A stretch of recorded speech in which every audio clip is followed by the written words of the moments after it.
Welcome back to Thinking Critical, everyone. This is Wes, and it's the special Father's Day edition of the Comics Aficionados. We got a smaller panel here today, but if you were with me last week, and you'll know why I can't be herding cats 2 weekends in a row. So we're gonna have a little bit tighter group, have a good discussion about the best dad in comic books, maybe a little debate about that, and obviously, hopefully, we'll have a lot of input in from the viewers as well. But if you're joining us on this wonderful Saturday, happy pre-Father's Day to all of you, and hopefully you'll enjoy this conversation. So with me today, like I said, we got a little bit of a smaller panel. My good friend Yul Carter from Fantastic Comics. How you doing? I'm wonderful. Looking forward to this. Sweet. Also, we got the curmudgeon of Thinking Critical. Bailey, how you doing? Yeah, I'm here. I'm alive. That's about all I can say about that. This is borderline sensual there, Pele. We got Black Cat. We got Brian Ball from Rags. We got Will C. And also live on the panel, we got Doc. How you doing? I'm golden, man. I'm golden. All right. He's a little slow on the jaw. Did you wake up early to do chores or something? Yeah. What is everything? Am I delayed? Oh. I thought maybe you were out chopping wood or something. No, I did some yard work. Did cut up a tree and then laid some mulch.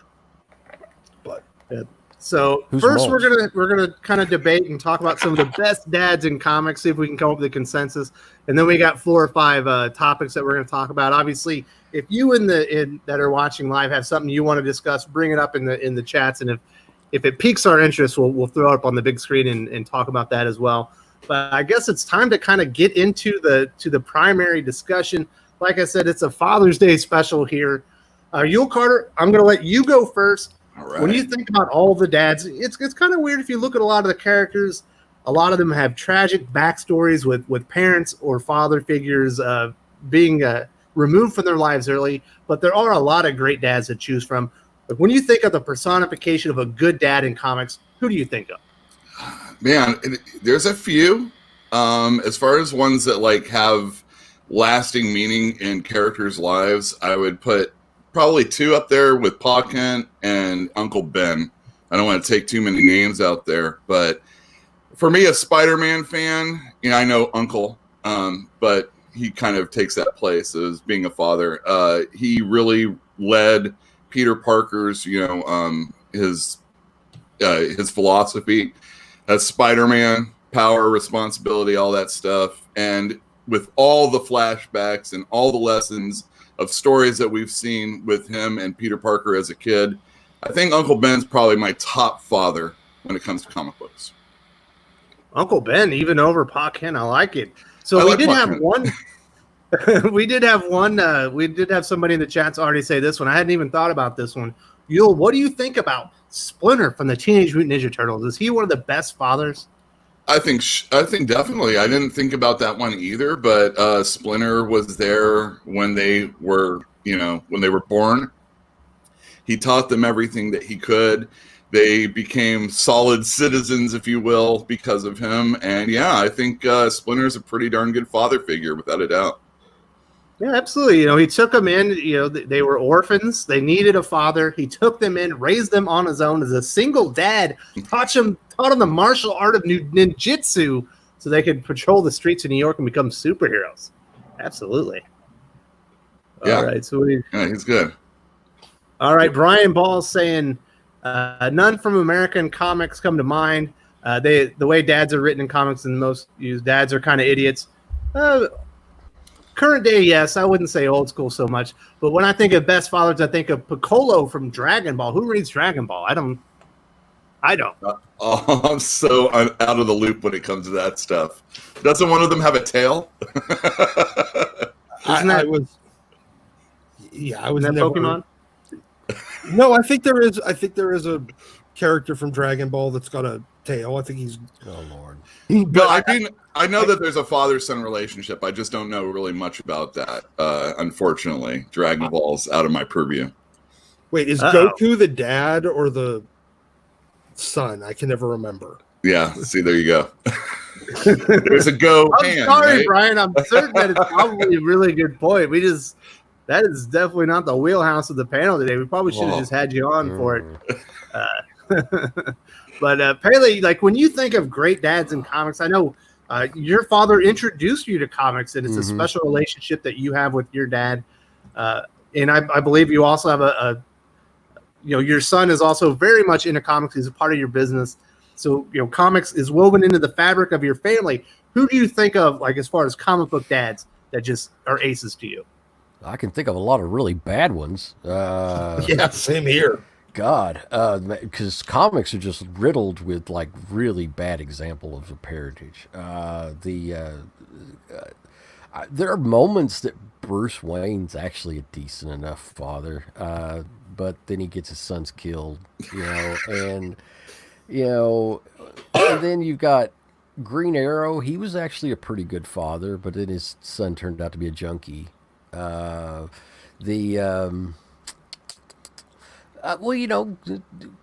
back to Clark Kent. He's a great dad to John.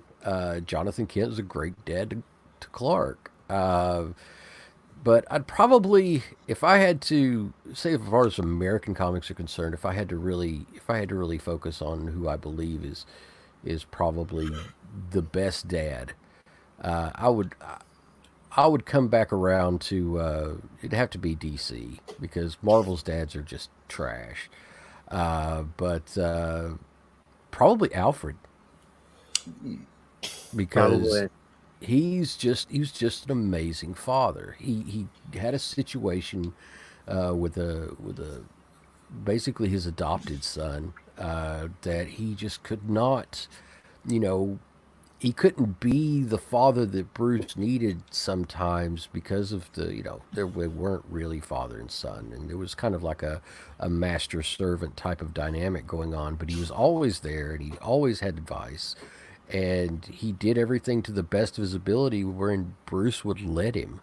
So he was always there, and he always tried his best, and ultimately gave up his life for him. So I have to say that, yeah, it's got to be Alfred. Alfred, to me, Alfred typifies what a great father would do for their child. So interesting enough, Doug Johnson is saying he thinks the Punisher was the best dad. Do you think that typifies a good father, that if you lost your child, you go and just start murdering everybody? I would say that it's not too far off. Well, Look, okay. I mean, he's a guy that he lost his kid to, gang violence, and then decided to go to war with literally the concept of gangs. Anybody that decided to join, gangs, mafia, general criminals, he decided to go to war against them and wipe it off the face of the earth, which is a Herculean task. But anyway, as far as any other fathers, I guess Uncle Ben probably the best father figure in Marvel. But Archie's dad was really great. When I get into Archie comics, he was always a great father. It's that's about it. That's what I can think of. So Josh is saying he thinks Tomasi's Superman was the best father figure representation he's ever seen in comics, and I somewhat agree with you. He would have made the list of dads that we would talk about until he let his insane father come and steal his child and even his wife. And I was like, nah, that wasn't Tomasi though. That was but it's still the same character. My parents tried to get my grandparents to take me off on summer vacation all the time, and it was like a kicking and screaming situation. So Superman sending him off with his grandfather into space. If you look at it as like a summer vacation type thing, it might not be as bad as all that. If his mom was there, like Charles Manson. Would it be responsible? Yeah, that's the problem though. You've got a grandfather that is not exactly stable. They're trying to So build trust. there's issues there. There's issues. It's not like There giving is. somebody a puppy and it's like, listen, when you can take care of the puppy, then you can take care of yourself. Have John Yeah. Kent. Well, he is like, super powered at least. Oh yeah, you probably couldn't hurt him. Well, maybe That maybe belt spank is Oz going to be could, a because he's whooping. also a Kryptonian. But yeah, that was the moment. It's like, wow, Bendis really just neutered the character here. Really just took the shine off of everything that they've been building for a couple years here. Are the best dads people that didn't actually have kids? Because someone said Cable in the chat, Yeah, and that was my choice. he's really, really good father when it comes to like Sam and the rest of X-Force and stuff like that. Other than the fact that he's putting them in like death situations all the time. Yeah, you can't. I mean, you can't pick Wolverine because I think he would eat his children as a kid. So Well, Dad Vereen loves kids. yeah, Now, yeah. anything from Jason Aaron's Now. on. Yeah, that's true, Jason Aaron. Oh, yeah, I thought Wolverine was one of the most unrealistic changes to being a little bit more fatherly. When he was so worried about, Edie, I think it was, the girl from Africa, I think, that has, like, cold and hot powers. And he saw all these kids, like, going to war because of Cyclops and his during the schism and everything. And I feel that Wolverine turn was just so out of left field that it didn't sing to me. It never really has. Yes, Jason Aaron broke Wolverine. yeah, but you got to also For look years. at was that during the time when he first met Laura and started associating with her? Because You might be right. I'm not No. sure. No, because that didn't work No. out very well. it was at least 10 years later. Okay. Yeah, that was that the whole thing with Laura at first did not work out well. That was bad. So No, it's I don't- Cable. See, the problem is most of Marvel's. The reason why there's no good dads at Marvel is because the good dads at Marvel, either their kids die, as in the case they of die. Punisher, or they die and become an inspiration for their kids. Right. hey, Batman with Carrie, in Dark Knight Returns, he Yes. actually was a pretty good father figure there. And I think that's probably though because you had All the failures prior. all the failures prior, and you had a much better writer that had the idea of what a good father is. But yeah, no, they, it took Batman to be retired from being Batman until he would be a halfway decent father. Yeah. You're probably right on that. Yeah. And having time to reflect and realize all of the fuck ups that he had that got him to that point so that he could actually be a decent father figure to Carrie. Yeah.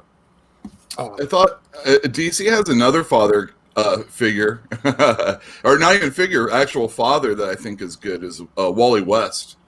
He may be a better husband to Linda than he is a father to everybody, or to the kids. But as like a unit, as a family, I think Wally West is probably one of the most successful father kid married couples situations out there.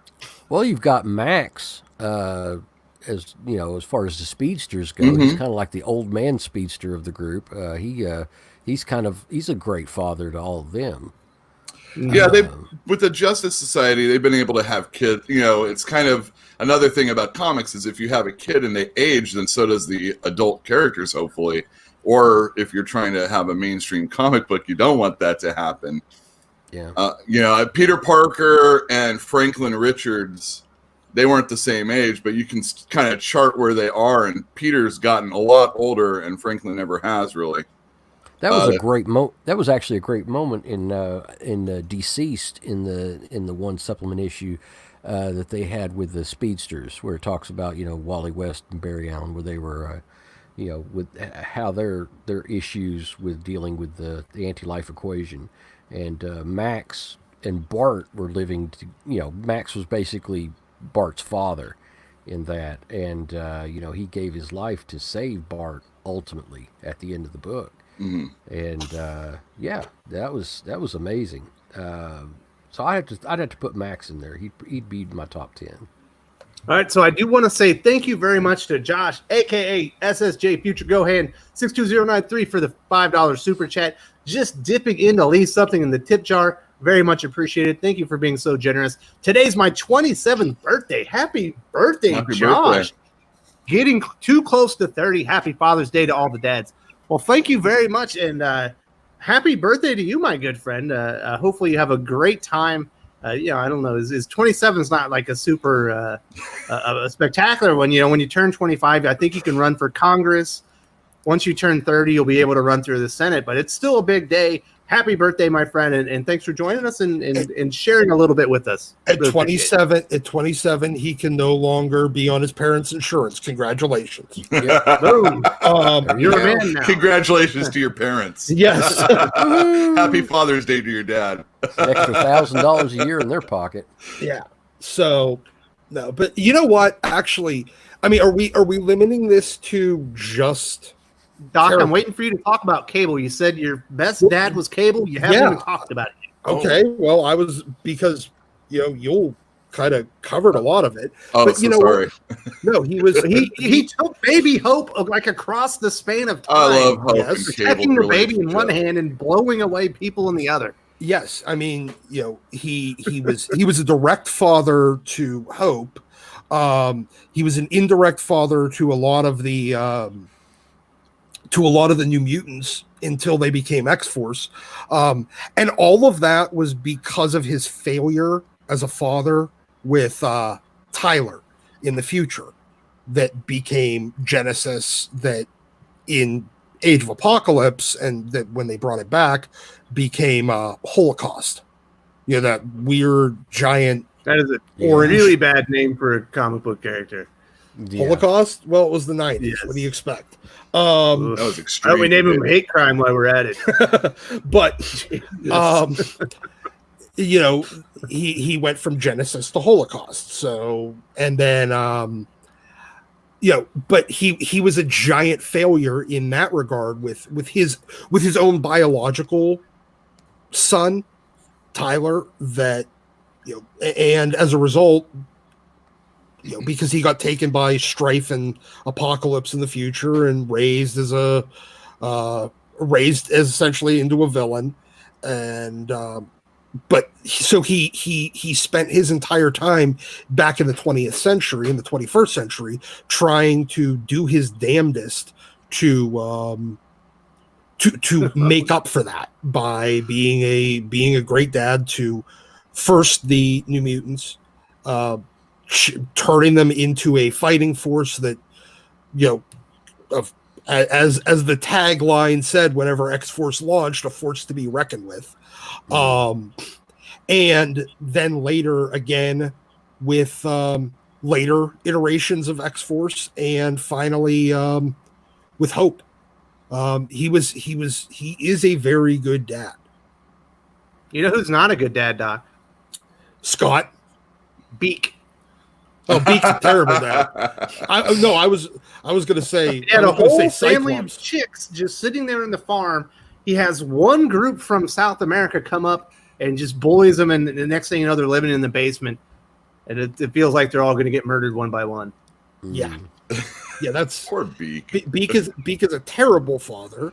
Beak is just The mother terrible. was real more the dad figure. She's the only one that had the stones between the two of them. Yes, Angel was always the ballsier of the two, going back from their origins. She has Latino heat, man. Yeah, exactly. But no, I was gonna say if Cable's a great dad, his dad Cyclops is the original deadbeat dad. No kidding. Dude, he leaves his wives for another redhead, and He gives up his own kid to a different redhead to go to the future. yeah. He doesn't even recognize his kid for like years when they come back.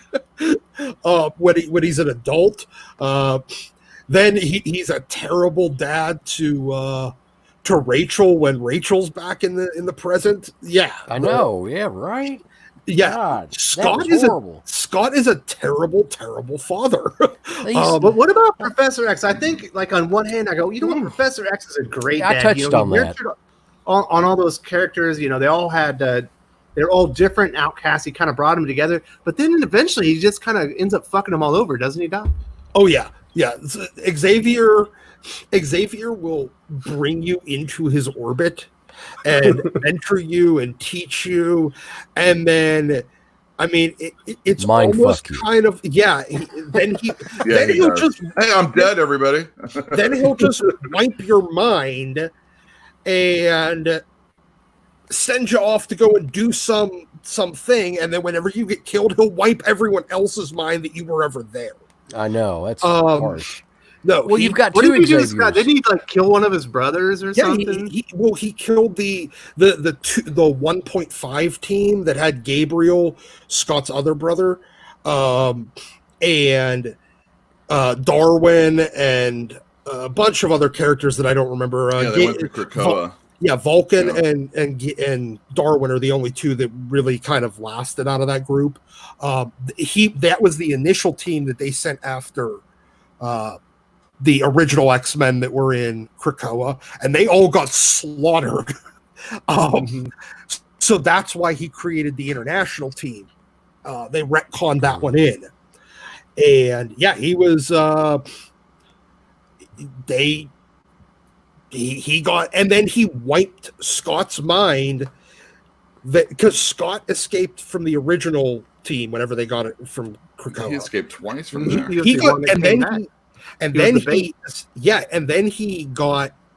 he escaped whenever the 1.5, the Deadly Genesis team, went there and got killed with Darwin and Vulcan and the rest of them, and then he went back a third time with the international team, and that's whenever they actually and Xavier wiped his mind that he ever went back with Gabriel. You don't have a brother. You don't have another brother.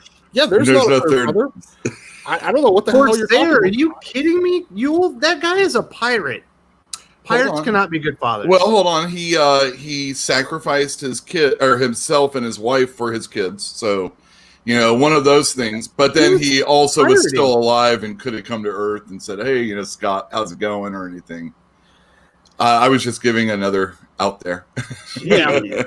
and there's another one I do want to talk about. This one's actually Marvel. And I think this is a good dad for Marvel. He's almost like Marvel's version of Superman as a father, and it's Luke Cage. I think when he finally became a father in the comic books, that actually added some layers to him and improved the character. Yeah, it did. It was that's a better representation right there as far as a more modern father. Yeah, that's. I actually thought about Luke Cage. That did cross my mind. What about Yondu? Yondu wasn't too bad. He was kind of like the father figure. I haven't read much Guardians except for recent stuff, so the only stuff I know about Yondu is from the movies. Yeah, Yondu, because Yondu and Star-Lord. He's a pirate too, though. But they were from totally different generations in the comics. It wasn't until the movies. Yeah. What about Odin? Oh God! How do you feel about him as a dad? Oh jeez, that's almost as bad as Scott Summers. Well, I mean, if you have Thor as a son, it's going to be hard to teach him a lesson for a long time. Yeah, exactly. Yeah, he has to go to sleep, and it's really just because of having to deal with Thor, probably. That's what the Odin sleep's really for. Yeah, it's just to hide from his kid. So what do we think? Does Brian Ball have a point here that at the current time, Magneto's a better father than Professor X? Yes. Definitely when he was in the New Mutants, I think. And he cares for his people, probably. I mean, they both obviously in different ways. Magneto has a long way to go, so he has to throw in the charm a little bit more, maybe, than Xavier. And what about Apocalypse and his Horsemen, man? He seems to love those guys. But he swaps them out so easy. Yeah, they're interchangeable. I feel like he's heartbroken. I'd say Apocalypse's Dark Riders are actually more of his favorite kids than his Horsemen. Mm-hmm. He's got a thing for horses, doesn't he? Yeah, the Dark Riders, Horsemen. Yeah, man. Yeah. it's cool. It's a good visual. That's why. Yeah. Mm. Crazy looking horse. You know. I mean, Magneto doesn't have any biological kids. That might be different now. Well, no. Yeah, I guess he has. Well, technically, you know what? I'd say early Magneto was terrible because I still don't care. I forgot. I entirely forgot about Quicksilver, Scarlet Witch, and Polaris, and Zaladane. He's actually got 4 kids. Oh, he's not the father of Quicksilver and Scarlet Witch anymore. I don't care what Marvel they might says. change that again. Who knows? They're gonna retcon it back because retcon. the whole entirety of the proof of that was Scarlet Witch when she was evil and inverted, saying, "You're not really our dad." Yeah. Oh my God, I'm not really your dad. Well, let's try and put him on Krakoa and see what happens. Yeah. Well, that would. There's a lot of Jack Murdoch in the chat. There is a lot of Jack. I do want to say to Nolan Nerd, who is a huge Thor fan, who dat, he's saying Odin did the best that he could, but he had to deal with his trickster of an adopted son, Loki, and that's what's been holding him back. You got a point there, Nolan Nerd. But, I do think Jack Murdoch, here we go, Matt Murdoch's father, although he was somewhat of a petty criminal, he was put in a bad position. He was doing the best that he could to take care of his child. Yeah. No, it's a good choice. It's like I think it is. He maybe to a fault, but I mean that's what fathers do a lot of times. Matt Murdoch is an only child. No, he has another brother, right? I can't remember. I thought he was an only child. I thought there was some evil twin or something like that. No, that was when he would refer to himself as. Oh, that's right. Sorry. He played his own not blind twin. Okay, very good. Well, that's, maybe he didn't do that good a job now. Was that so he could have another date? Yes. Yeah, literally. Oh, jeez. And so that he could go around without having to pretend to be blind. Sure thing. Yeah, your eyes still give it away. That was one thing I really appreciated when Joe Quesada was doing the Kevin Smith Daredevil. If he was, looking at somebody, his eyes would be kind of out over here, and... It's kind of real. Yeah.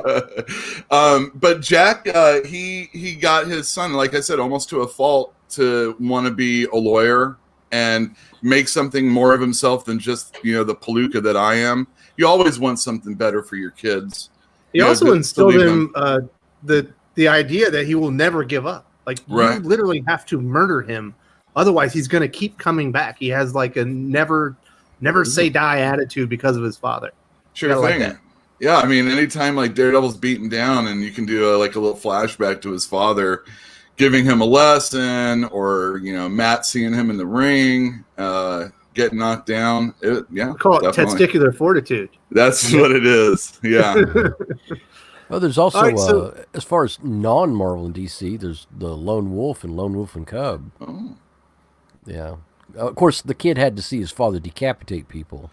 The kid was involved with his father decapitating people. So, there's a lot. But that's a different time. Feudal Japan's going to be different. There's going to be a lot of more limb loss and stuff like that. So talking outside of DC Marvel, what do we think about Rick Grimes? Oh. I think he's actually a pretty... Yeah. Are you talking about TV Rick Grimes or... No, we're talking about comic books. Comic book, okay. I think he did what he had to do. He's certainly a loving and dutiful father in a very trying times. Yeah, I would say so. Yeah, that's pressure. There's a lot of pressure when you're trying to get, when things are trying to eat you. So of course, Carl obviously did lose his eye at one point, and I do believe the daughter bit the dust in the comic books as well. But as an infant, under the circumstances, he did the best that he could. It was, like you said, trying times. I mean,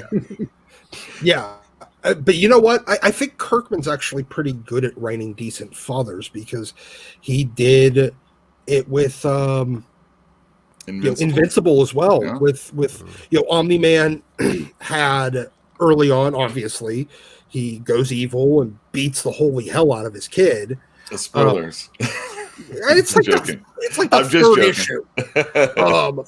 Old series. Yeah, I'm giving you a spoiler for like the third It was issue. Out of it was 100. quite an amazing turnaround. We didn't expect that at the moment. Yes, and watching you know, Omni-Man come back and redeem himself, as well as being a much better dad to Oliver as well, in addition to just Mark, and then even teaching Mark how to be a decent father whenever whenever he had a kid. Adam Eve, is that? Yeah. Yeah. So what do we think about Reed Richards? I think that he's probably a good father. I mean, he did tell the entire world that he didn't exist anymore, so he could take his kids on an extended vacation. He's kind of getting the Professor X treatment. Maybe at one time you think he's like a pretty cool father, maybe aloof and not involved in everything because he's science guy. But as the years have gone on, they've been making Reed out to be a controlling dick, and maybe Put not it lightly. Yeah, exactly. Kind of like Professor X. Oh, I'll fake my death, or I'll capture danger. My son's losing his powers, but I won't help him out, and then I'll also throw a chip on him so he can't get into Krakoa and try to manipulate him. Even just the idea, the activity of creating universes is kind of like putting your kid to work. Kind of, yeah, it is. It is. I mean, I know that this is not exactly what we're looking at, but Claremont, because he viewed all of the X-Men kind of like his children. Yeah. In a way that I don't think any other creator did. You know what, Doc? I'm going to one up you, and I'm going to say Stan Lee because he viewed the entire comic. No, don't do Stan. How dare you? I'm just joking. Miles Morales' dad was great, but I can't tell you his name. I can't either, but he was a good dad. Spider-Verse, he's pretty awesome. Yeah. That's a good. Like early days of Miles Morales, I really enjoyed that series quite a bit. I just kind of fell off. I don't know. I feel like Tevye might be missing the mark here as far as Peter being a good father to Mayday Parker. Like, does she even exist anymore? It doesn't matter. Yes, in some universe. Well, it's a question though. Is it? Yeah, I'm just joking. Is it the Mayday Parker that just kind of vanished, but with the Green Goblin after the Clone Saga, or the Mayday Parker that was in the Spider-Girl comic? Because they might be the same person. In which case, he's a terrible father for letting her just vanish. He let her vanish. He had, at least Wally West went insane looking for his children before he figured out that he couldn't save them. Right? That's right. He never gave up. Yeah. And then, except for in Flash Forward, he did. Well, yeah, eventually it worked out in the end, but it was a rough few years there, Doc. He didn't just give up on that child or on both of them. Yeah, but Peter did. Like, there's been literally no. That's what I'm saying. I was like, I don't know if he's a good dad. Like, he should know where his child is right now. I don't think he does. Yeah, exactly. It's funny so a lot of people agree that Uncle Ben might be the best father, but Peter Parker's actual parents not so good, right? Yeah, they're off and left. It's like weird. Don't they have 3 or 4 different backstories? Yes. Yeah. From being regular scientists to being SHIELD agents to being basically nobodies.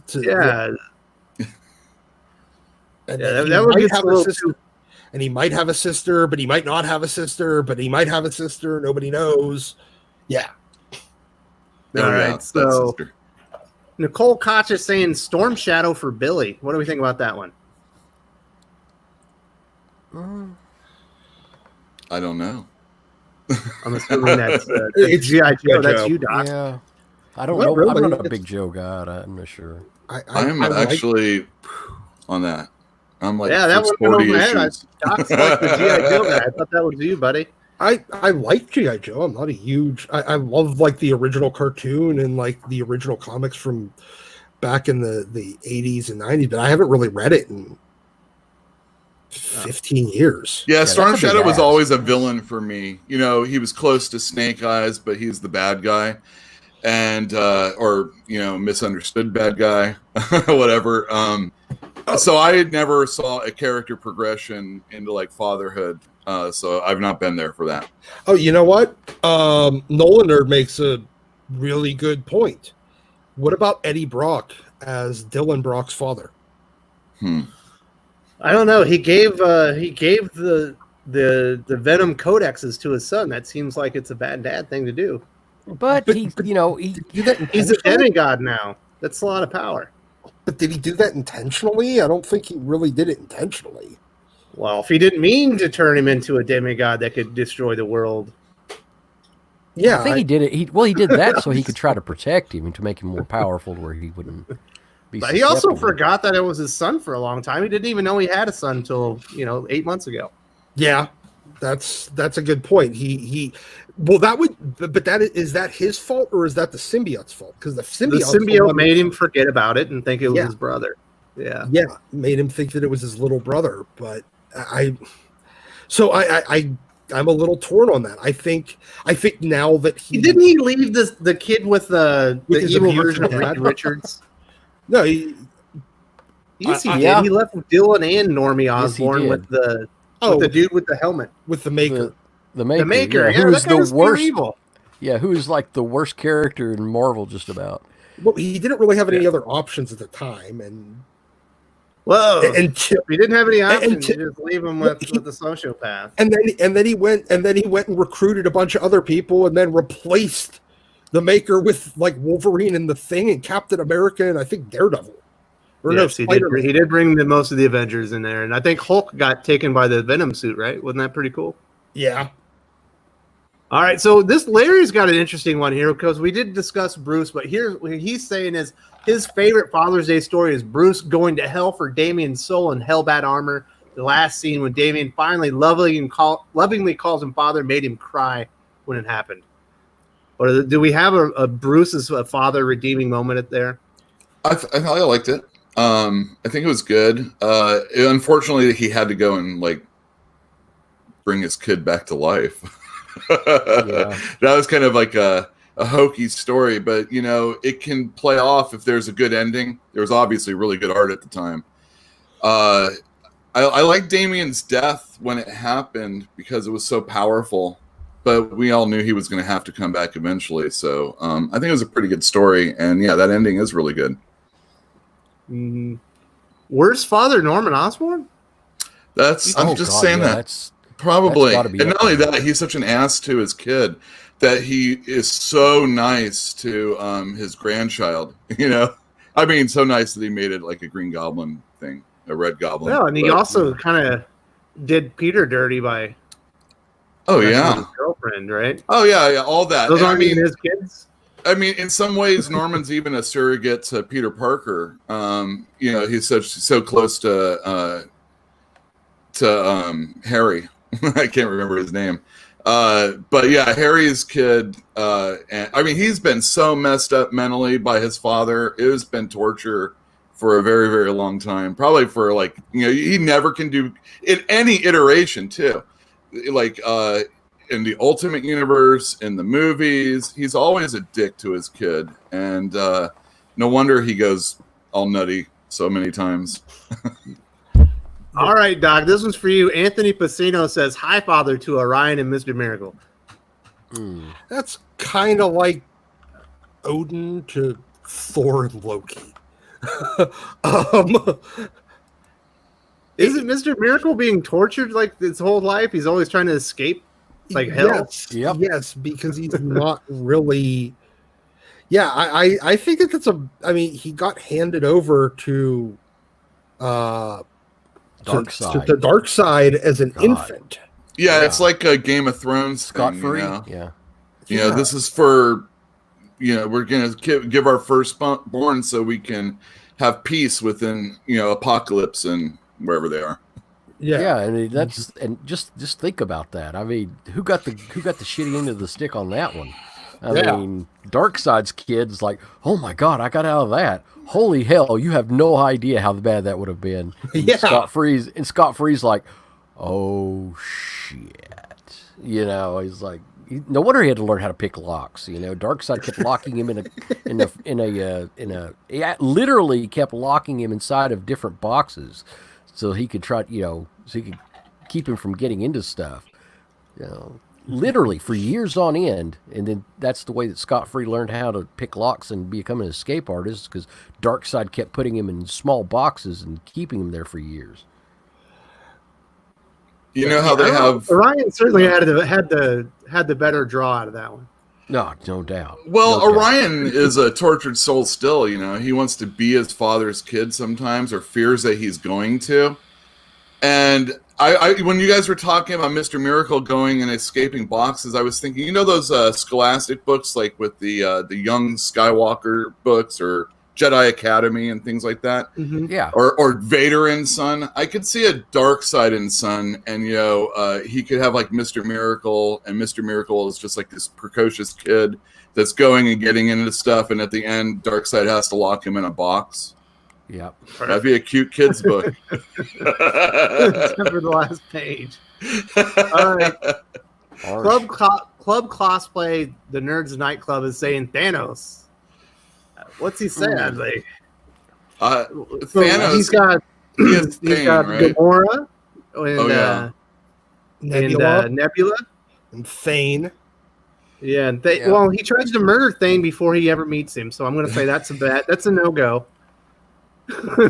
Yeah, it's typical when you're talking about God stories to have things like that happen, because I believe didn't Thane Zeus's father eat his kids? Yeah, yep. And comic books often play off those those myths, like Greek myths and stuff like that. And again, your father character might not actually be the good person. It might be somebody else that becomes a surrogate. If we're looking at like a movie that I saw as a kid, Clash of the Titans, Perseus goes and hangs out with the old man, Burgess Meredith, and he's kind of like the father figure, while Zeus is just kind of like barely meddling, or kind of putting having to deal with Hera and stuff like that. Sorry about that ramble.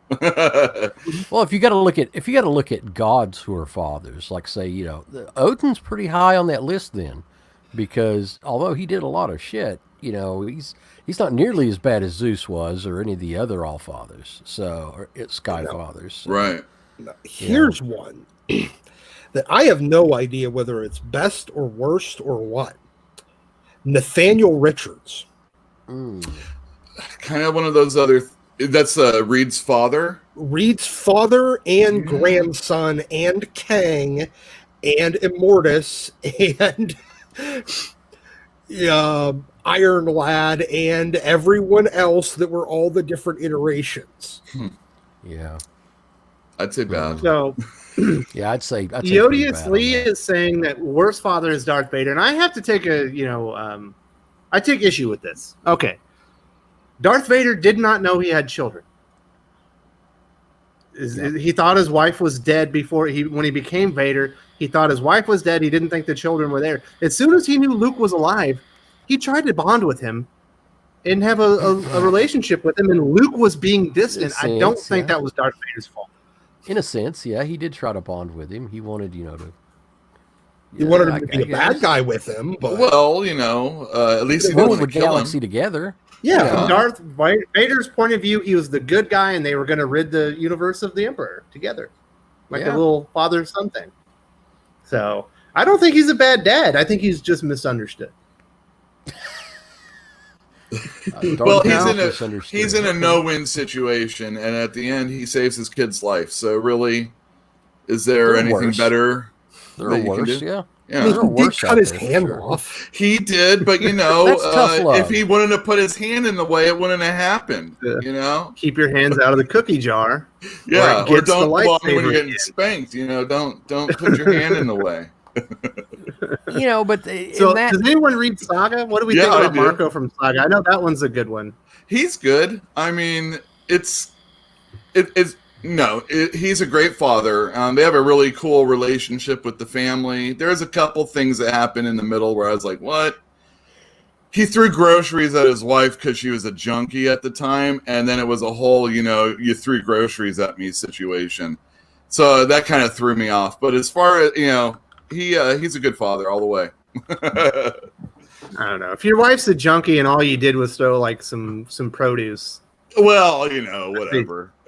Yeah, I'd say you did Yeah, you did that with my kid. I mean, he was really upset, because of his kid. So again, there's another reason why he did that. He loves his kids. We got another good one outside of DC and Marvel, Death from East of West. That's an interesting one because he certainly is a dutiful father. He does not. He's supposed to be killed so he can be reborn, but he refuses to do it, which like breaks up the cycle and messes everything up. And then, but his son is like kind of being raised with like a weird vision, like he sees hell on earth and stuff like that. And that was a hard. What do you think, Yul? I think that's pretty good. I probably read about the first half of the series and haven't finished it yet. I was reading an issue for him, and they took one of those image breaks. But no, his whole cause, you don't find out until like a little bit later on that he has kids. But yeah, I think that's a pretty cool other not mainstream character that's a father figure or a father. Yeah, definitely. We got another one. Everett Todd saying, "What about Howard Stark?" I'm going to take a no-go on this one. He gave his son. He made his son neurotic, and his adopted son too. Issues. Yeah, I still always refuse to accept that Tony is adopted. I don't care. Yeah, I don't think that's true either. I think that's a load. I think they'll eventually retcon it back. Oh, that's going to be a tough retcon. I mean, think of all the adopted kids out there that don't have any representation. Finally, they did. Representation. There's plenty. Brian Ball is agreeing with me. He's saying Vader was just trying to set up Luke for success. And as far as the hand goes, he said Luke swung first. He was just doing what he had to do. So that's true. It's true. and who's to say that Carrigan is saying the hand severing hurt Vader more than it did Luke. Probably. And that's a good point. Sometimes you have to do things to keep your kids involved. Yeah, I was actually talking to my adopted son the other day. It's like he was telling me, that I had kind of had to ground him a while back, and he thought it was kind of harsh. And I was like, I could cut off your hand. Which would you rather have? And he just he sat there and he looked. He's I think that being grounded for 2 weeks is pretty fair. Okay. You were gonna bust out your lightsaber on him? Like, give me the hand, son. No, I've got a katana over here. I've got an actual 16th century katana over here, and it's razor sharp, and that would do the job perfectly. So every day I cut a piece of paper just to show how sharp it is. I don't take it out because it's in the. This one's a great one. Yodius Lee is saying Arsenal when Devin Grayson was writing him. Portrayed Harper as a determined dad, trying to save his daughter from Vandal Savage. That's a good one. Yeah. Arsenal unfortunately went through some real bad times in the pre-New 52 days, right towards the end, where I think he actually lost his daughter along with a bunch of limbs and stuff like that. Whew, those were dark days. That's rough, man. Yeah, it was. I did not like it.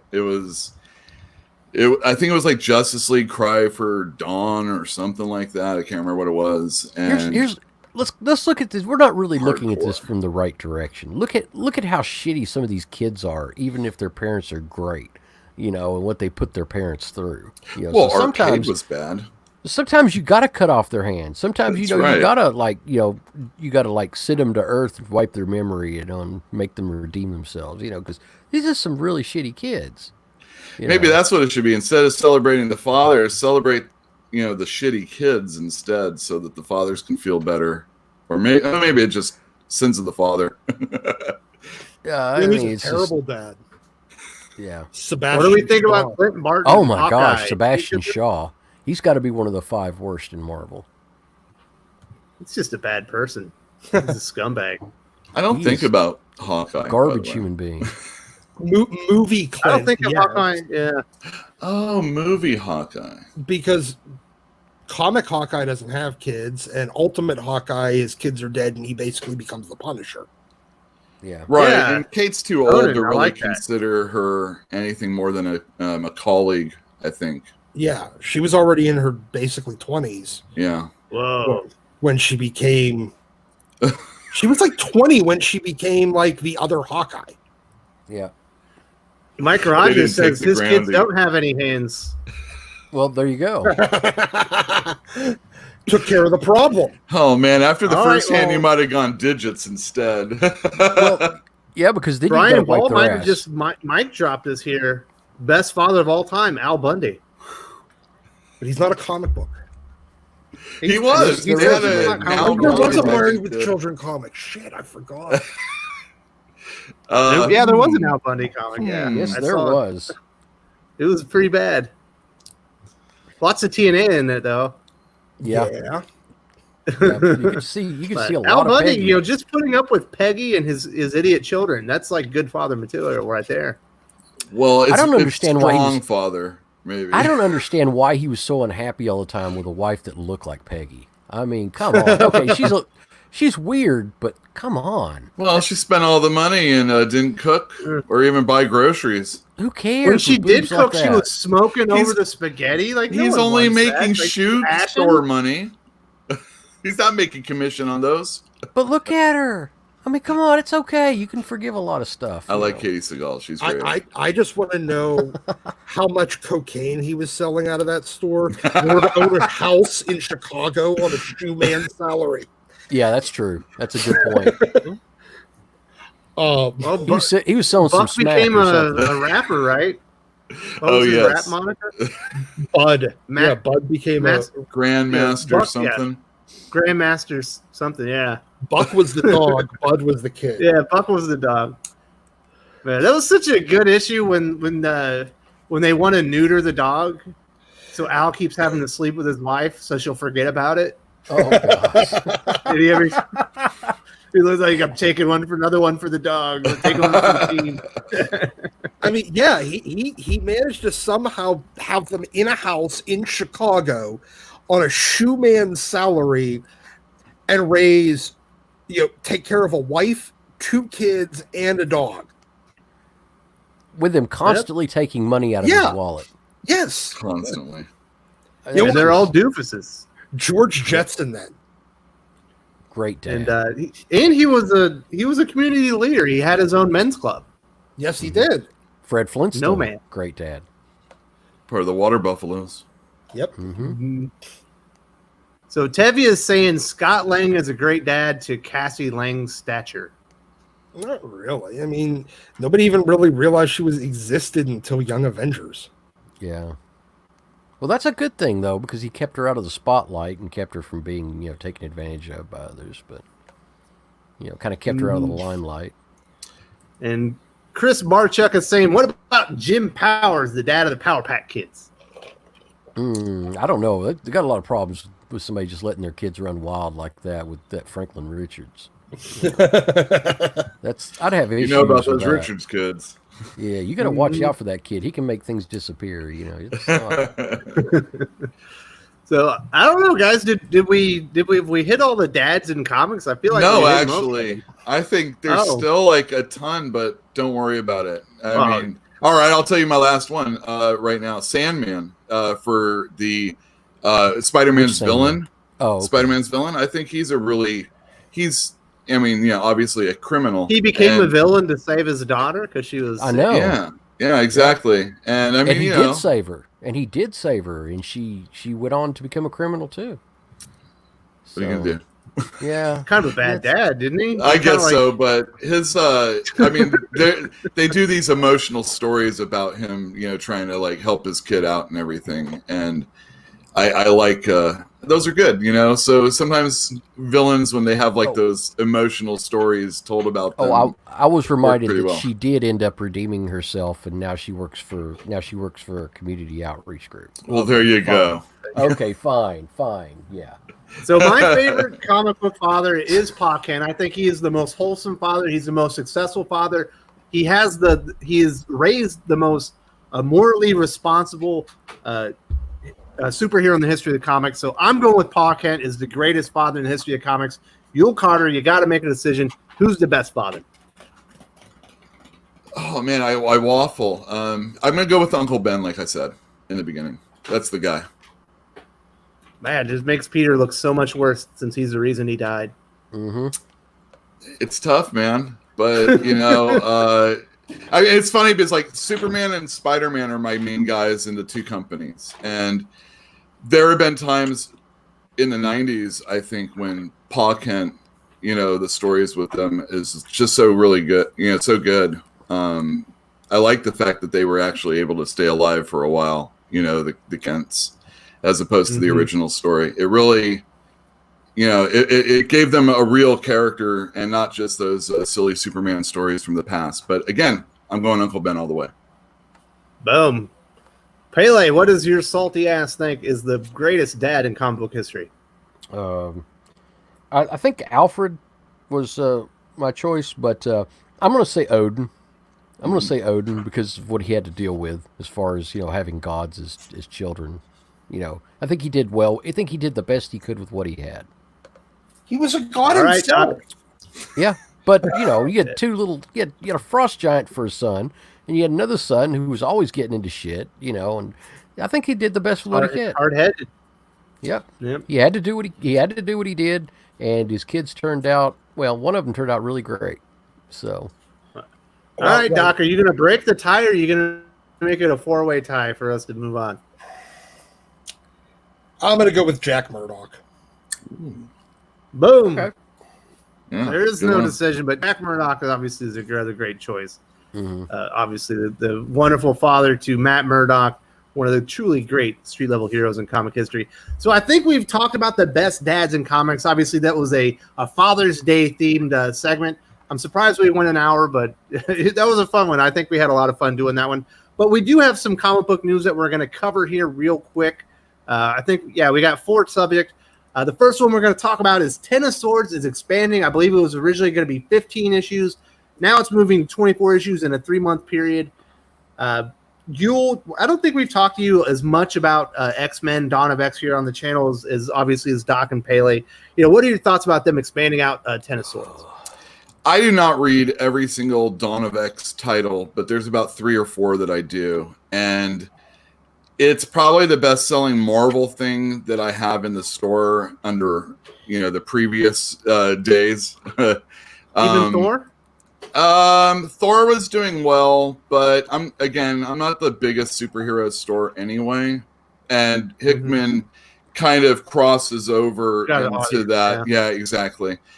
Even more so than Donny Cates. And I think more of what should hopefully be a good series, a very strong series, is not a bad thing.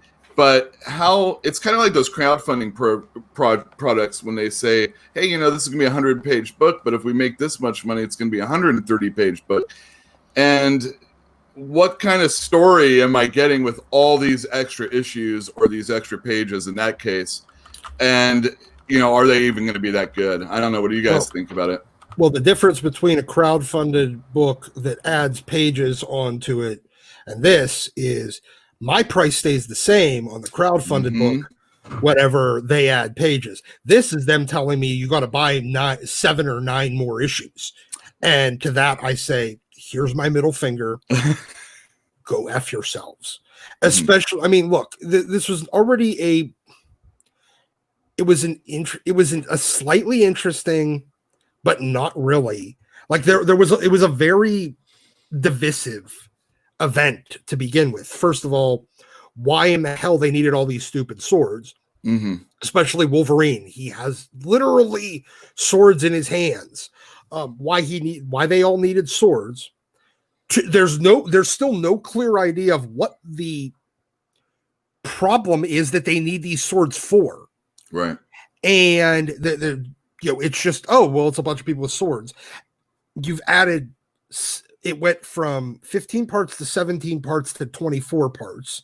It's being led by Tinny Howard. I mean, the next time somebody comes into a store and says, hey, give me everything written by Tinny Howard will be the first. And there's no real reason for this. It's them expanding it for the sake of expanding it and to force more people into buying books that they were dropping. That's true. I have noticed people saying in my store, "Oh, maybe Marauders and Excalibur I'm not too into anymore."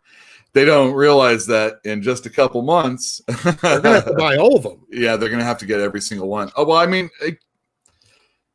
Marvel. This is typical Marvel. The one thing I'll say is that they're not putting out a whole lot of product right now, and if this is the extent of their product, Wes was talking to Larry on another show, and he's like, he was saying if this is an event that actually ties in with the Marvel universe, and not just like some Krakoa killing monster situation, this would probably be pretty good.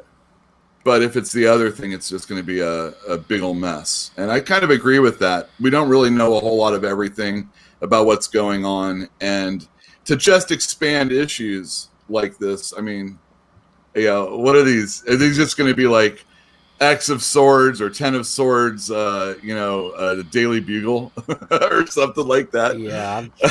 Yeah. Yeah, like I mean, they're all from the regular titles. There's there's like an Alpha Omega type, Sure. two little one-shot books that go along with it. But for the most part, these are regular issues of regular books, and they're all different chapters of it. So if you skip chapters, it'd be like reading another book. You're not going to know what the hell's going on. It forces you to buy all these books that you're not otherwise buying, and we have no idea what the purpose of it. I'm pretty sure that most of the extra ones aren't going to be that important unless they add it on to the main one. They can say it, but it's not true. No, there was two books that were like one. In fact, there were 3 books that were one shots initially. It's down to only 2, and all the regular issues are now labeled as chapters 1 through 22. Ooh. So you have to buy them now instead of being able to pick and choose. You have to buy them. It's 22 individual chapters. Huh. Okay. I might just add it all up and kind of figure out what the discount needs to be for me to just lock everybody that's into it in.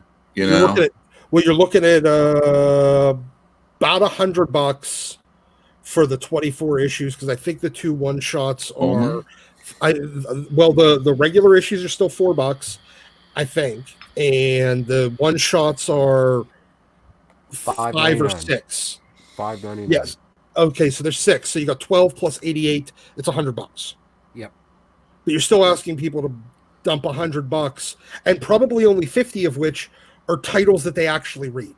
Yep. So what I might do then is, I might say, I remember I did this when 52 first started, when I worked at a store. We packaged up the entire thing and gave them like a $25 discount if they paid up front. So then we would just like pull it up that way.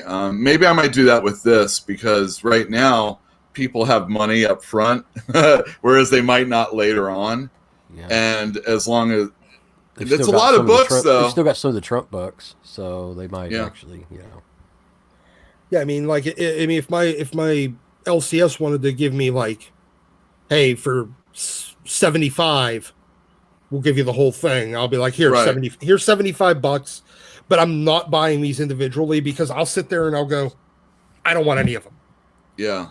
I think that's when you look at such a daunting series, and then they're going to add more. Yeah, and if I have to buy 22 individual issues or individual chapters, I'm not interested. Plus 2 one shots, no.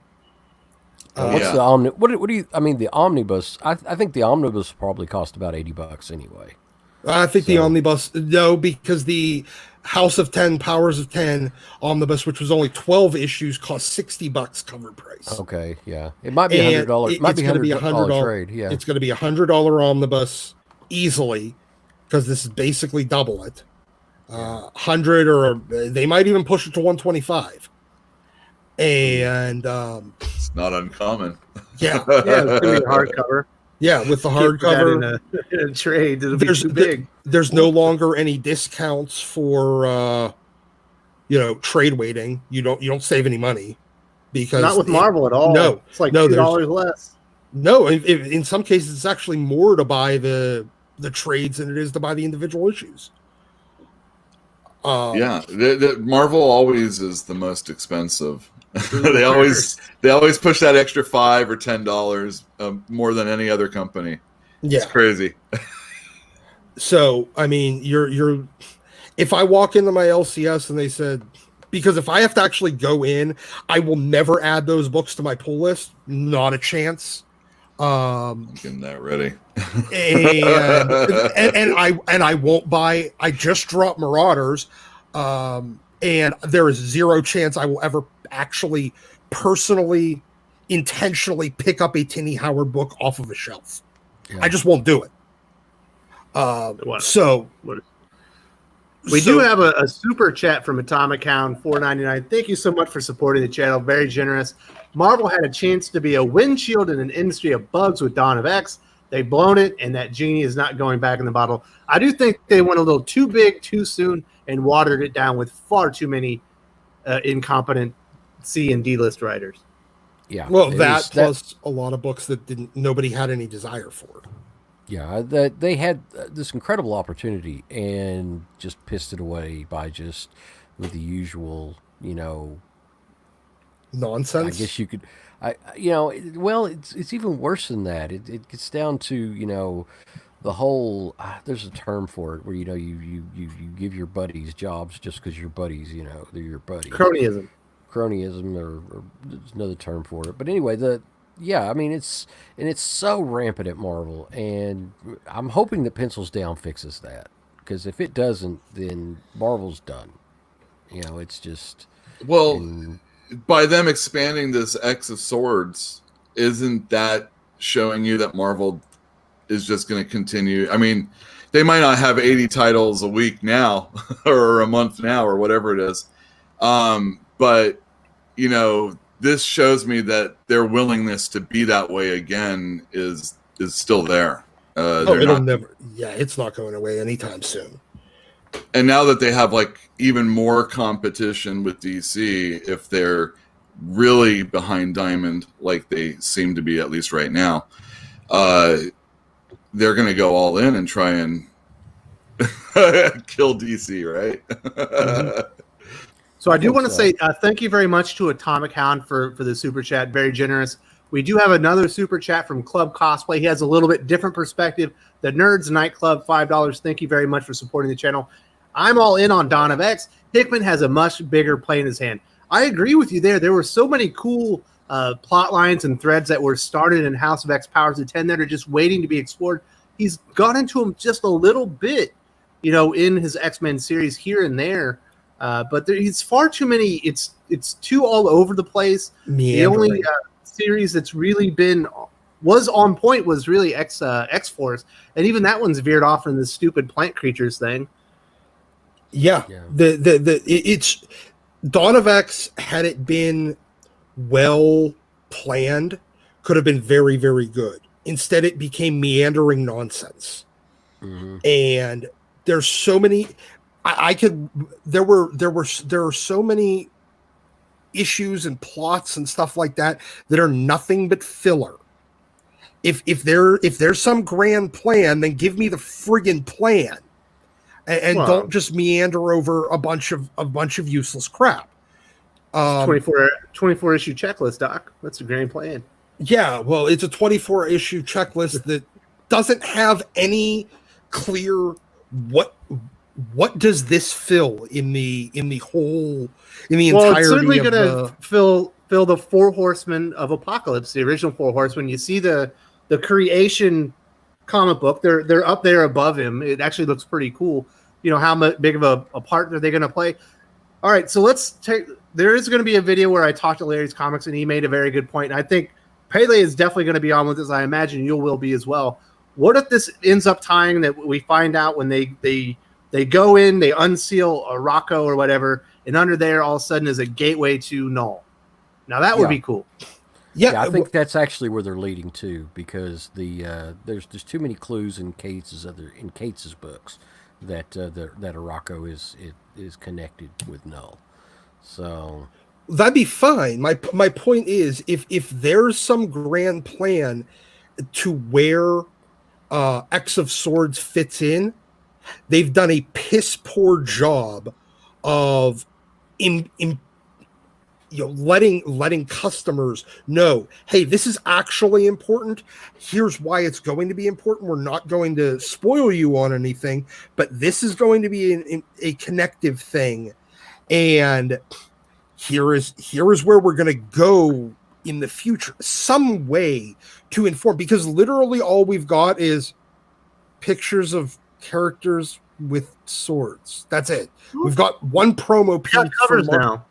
Yeah, it came out this week. Okay, fine. But my point is that it's still been advertised. Now, this goes back to Marvel's advertising and marketing and being fucking terrible. Awful. But they're doing a piss poor job of advertising it. Probably because they're too busy. They're too busy concentrating on Empire right now because that's the first big event. Yeah, they're too busy focusing on a different event that nobody wants. Mm-hmm. It's interesting. We're gonna have a Spider-Man event kind of coming out of this, and we obviously Venom's going places. Obviously, we're getting what's his name, Virus is coming out here. I think in the next issue of Venom, and I'm assuming Null's going to be on Earth soon. I'm hoping it's at the end of Ten of Swords. That would be great. That would be great. I'm not in for all of Dawn of X, though. I just want everybody to know that. If I haven't already said that. If Hickman's doing, I'm down. Tell you what, if the way that they could do this, of course, make it just patch it together and make it just absolutely awesome, is if Null is on his way and everything like that, but he basically pulls the switcheroo, cons everybody, and arrives through Arakko. Where it's like, well, he's still not even close. Then boom, there he's there. Just emerges underneath Krakoa. That would just, oh God. Like, holy shit. Yeah. And then everybody has to buy all of Donny Cates' other stuff if they haven't already. Well, I think it's probably gonna merge up with Thor as well, because he's out there doing cosmic stuff with Thor, with another gigantic, ominous, dark threat that's we haven't really seen what it looks like yet. Thor and X-Men is a good crossover right there. He has a lot of relations with them. That's really going to put at issue the whole thing with mutants only on the island. If Null's showed up in your basement, and you need help, what you gonna do? You gonna stay this strong, independent country that's not gonna allow non-mutants on it, or are you gonna ask for help? It's going to put a lot of strain as far as that's concerned. They're going to have to open their borders. That's the beauty of Marvel. They actually do this kind of stuff from time to time, and that's why there are Marvel fans, even when they get all sorts of crap thrown at them. And 24 issues. Yeah. But if this fits a bigger plan, first of all, making Tinny Howard kind of the lead voice on it is terrible planning. There you go. And I don't not care. Good optics. It's terrible. It's saying we have no faith in this because nobody has any faith in her. It's pretty awful. And then the fact that there's the marketing on it is so terrible that you can't make people just get hyped because other things were good. That's true. Yeah, I think the shine is worn off of the House of X Powers of 10, and people are realizing that Dawn of X isn't the continuation as far as quality-wise that we were hoping for, although they can certainly get there. I think Hickman, when he goes and he delves back in there when he had the Children of the Vault kind of issue, that thing was amazing. There's been a few other times when he's tied back in, obviously when the two islands finally came together and we saw one of the children of the original Horseman. That was a really cool reveal. He's doing stuff. He's just doing it real slow. Well, and that's the problem. And he's doing it slow, and he's being opaque about it. And to the point that other people are just saying, well, there was nice things that were talked about over here in Hawks and Pox, but we're not seeing any of them, so I guess all that stuff doesn't matter anymore. You just got to wait with Hickman, though. I mean, you just got to trust. But that's the problem, though. You've got people with attention spans that are like goldfish. A lot of You're times. right. He's But This trying- isn't like back in the 90s when you could have a long flung out storyline that lasted 12 months, 24, 36 months, and you could pull it all together later on. Now you've got people with much shorter attention spans that are already going, oh, well, I guess that's over. And I they're just didn't. wandering away. I disagree on that. You can do it, but the thing is, you need to have interludes in the regular book. There needs to be a constant little mini update on what's going on with this subplot or that subplot. Doesn't matter if it's just like the last page or one page in the middle, whenever at a good transition point, you have little interludes that's kind of a minor update so that it reminds the reader, hey, by the way, yes, this stuff that we introduced isn't just filler stuff. We have somewhere we're going with this, and they're not doing that.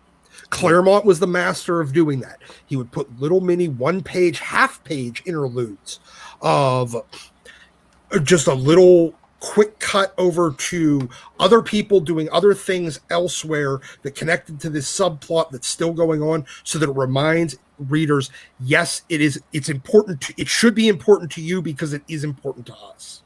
Mm-hmm. All right, fellas, I think that's going to wrap up the Ten of Swords discussion. We've got a couple other things to talk about. Obviously, the big comic book that released this week was Dark Knight's Death Metal #1, the debut of the new DC Comics, big event series.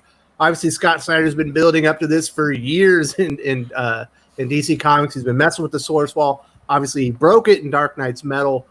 He's been working towards this in Justice League. We've had this huge Year of the Villain thing going on for over a year now. It feels like Batman, Superman leading into Hill of Risen.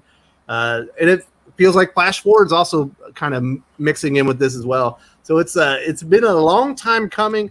I know let's talk to you. What did you think about Dark Knight's Metal, and did it sell well at your store? Oh man, you're setting me up here. All right, so I'm gonna go get coffee in just a moment. My store didn't get our shipment yet until today. Ugh. So I haven't read Death Metal or any of the new comic books. So I don't even know. I haven't even listened to spoilers at all. So why don't you guys throw me with what you guys think about it? No, but you got screwed over on your Marvel shipment, and it's coming in on a Saturday on Father's Day weekend. Yeah. Well, I mean, I'm closed tomorrow anyway. Yeah, it sucks. UPS has been having problems lately. Diamond obviously has problems. They can't answer the phones or quickly answer the phones and return calls. So getting information has been difficult, and there was some snafu. I'm still not even sure who was to blame, but yeah, I haven't got my new comic books until this morning. I'll have them when I leave the show. All right, so Pele, you did read it. Right, Obviously, I did a spoiler review on the channel. What did you think of Dark Knight's Death Metal? I think it's a big convoluted mess right now, and it's just not uncommon for the first issue of a mega series. It's not anything unique there, but I think it has promise. I think the kind of I kind of like the direction it's going. I don't think that a lot of the things that we've seen are what they look like. So I don't want to give a lot of spoilers away, but yeah, it's a mess. But I can kind of get an idea of where I think it's going to go, and it's probably going to be pretty good. That's as far as sales are concerned. I bought a lot of extra copies of it just to have them on hand later on down the road. But I think we sold 150, 160 copies so far. And for your store, is that a mega seller? Is that a good sell? Is that average? It's reasonable. It's decent for a big series because we get a lot of people that buy like multiple copies and variant. And that's including variant covers. So and there was a lot of variant interest as far as the reason why I went with 500 on it was because I had requests for the 1 in 100s, So you knew you were going to make money on those. Yeah. I was selling them at ratio, so it made it worthwhile to me to go ahead and do that, and I'm going to have quite a few left over down the road, that I'm going to make sets with.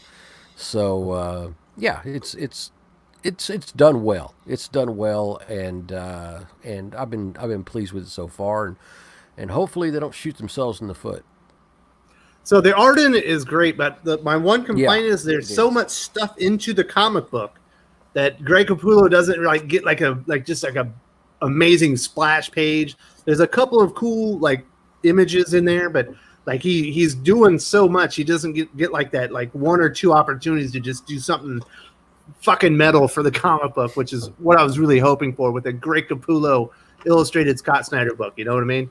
Yeah, I was looking for like the spread, like the 2-page spread that he's known for, to kind of just draw the book together in this really big splash, and it didn't happen. So the only one is that one really convoluted page with Perpetua's eyes, and it's kind of explaining the two energies within the DC universe and how they counteract each other. I can't wait to read this. But it's not like a big combat spread though. No, that's which the is what spread he's known for. It was disappointing, and it's got so many words on it. It was like, Oh, it's a Scott Snyder book then. Oh yeah, man, the text overload is just real. I mean, it's content, but you know, and I'm one that likes wordy comics. I'm fine with that. I like a lot of written narrative, a lot of written dialogue. I like it more than most. But even to me, it was kind of like, oh, this is getting a little bit much here. You know, I think that the exposition needs to be cut down a little bit. But so the thing that I dislike the Batman Who Laughs a lot. Not my favorite character, but the thing that I dislike about him the most is the black word bubbles with the red scribble font that you cannot read for anything. And it's even worse if you're doing it on digital. Yeah, really? Yeah, it is. Yes. It is worse on digital because you can't, unless you've got a really high resolution display and you can kind of pinch and zoom in there.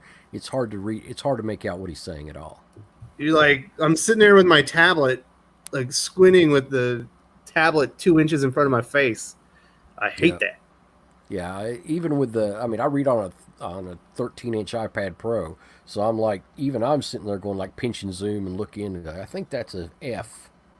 Okay, you know, it shouldn't be that way, but and I know they do it for, you know, the dramatic effect and everything. I guess they could make it white font with a red highlight around it, and you would still get, you know, the feel of it. You know what I mean? Yeah, you would. It's a artistic choice, I guess, but it's not a good one.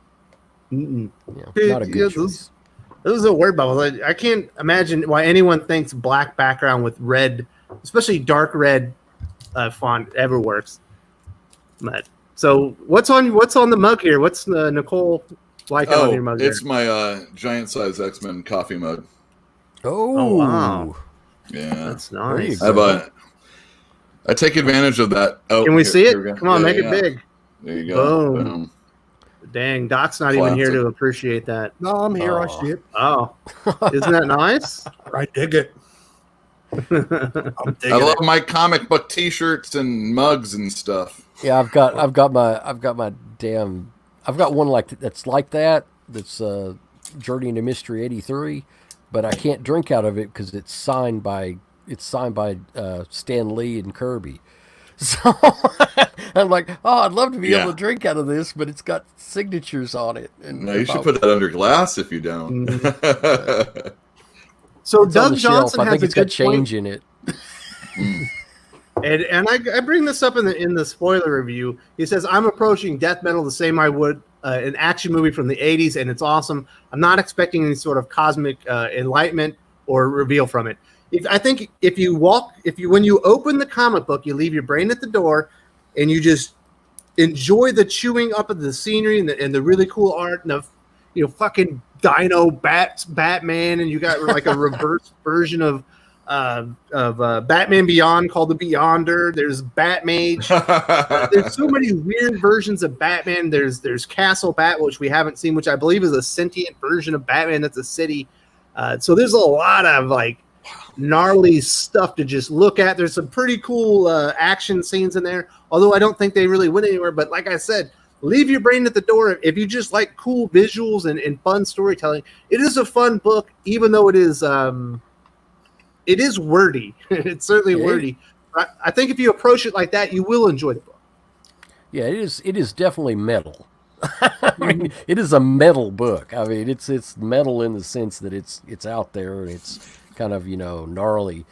But yeah, it's just, the visuals are amazing, and I mean, you can't complain about Capullo. I mean, he's bringing his A game. Probably not his A+ game, but he's bringing his A game with it. So it's always going to look great. So. Yeah, so it's definitely worth it just on the visual and stuff, but not the. Although I was disappointed with Dinobat. Now that we mentioned him, he's not. I thought he was going to be really cool. He's kind of played more for a punchline. I was disappointed in that one. Yeah, you think like a dinosaur Batman. You wouldn't somebody want to for Wonder Woman to pick on. Yeah. Make fun of someone your own size, Wonder Woman. So Doc, I know that you're not so much a DC guy. Are you going to even give Death Metal a chance? You're going to try and read it in the trades later? Unlikely. I mean, I might do what I did with Metal, which was just pick up the one shot with the individual weird Batman. I think that was great. I love those origins. Yeah, I think Warren Ellis is doing the Batman, the Dino Batman one, and I'm gonna be. It's been canceled. Oh, it is. Yeah. Yes. Oh, damn. Because stuff. Okay. Anyway. Yeah. All the stuff that's going on, and yes, for people that are watching this, you're like, why aren't they talking about it? The sheer volume of accusations that are out there are so hard for me to consume and actually go through and start vetting and actually getting the information that it's overwhelming, and I wouldn't even know where to start at this point. So it's definitely going on. I don't even know how to approach it, just the amount of allegations that are out there. But it is terrible. It's a terrible thing for the industry, and certainly, hopefully, there will be some resolution, and maybe on the way out of this, we'll have a better comic book industry. But yes, Warren Ellis's portion has been canceled. He was a bad boy, apparently. So, do we have anything else to say about DC's Dark Knight's Death Metal? I think that if people stick with it, they're going to probably enjoy the series. If anything, just from the art, because I love Capullo's work, and this is the only reason why I'm buying it. And if I get a good story, then that's a bonus. And if you are a DC fan, this is setting the tone for DC moving forward into 2020 or 2021 and beyond. Obviously, it's ending, I believe, in December. There's a first issue of something in January. I wonder if that's Generation 5 or whatever, but it doesn't sound like that. Might have been canceled. We're not even sure yet. Hopefully. But we don't even have information on that anymore. But we do have a couple more topics to talk about. This one, Doc's going to jump in on, even though it's more of a retailer topic. We got word out this week. DC is going to be replacing their Walmart Giants with 4-pack bundles. Obviously, those Walmart Giants, when they first were conceived and put out in the market, those were exclusive to Walmart. That is not the case anymore. It hasn't been for quite a while. And they're replacing those $10 comic books within Walmart with 4-pack bundles. Obviously, supposed to bring people into the industry. It's like a entry point for younger readers. Doc, I know you actually said you thought this was a bad idea. Please explain.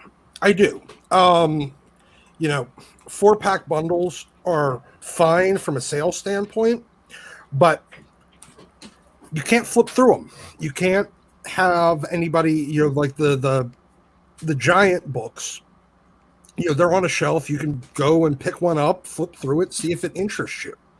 These are going to be in a bag. You can't look through them. You're not going to get the same effect with non-readers and converting them into readers. Because nobody's gonna pick up a bag of books that they can't read, that they can't even flip through. Well, if it says $1, they will. They're random books too. I mean, yeah, you get the one. The one of them is, and the rest of them are like you know, it could be anything that's been published in the last 2 years. So it's like, okay. Yeah, this is, I mean, Marvel's been doing this, and it's basically just emptying their inventory. Yeah, exactly. Was it always like that back in the old days that they were just putting some crappy comics in? Because, like, one of my first X-Men I ever bought was in a bundled bag at, like, I don't know, Toys R Us or something like that. Yep. And I remember back in the day, you know, because I bought, I think it was a Star Wars, it was early issue Star Wars that I wanted.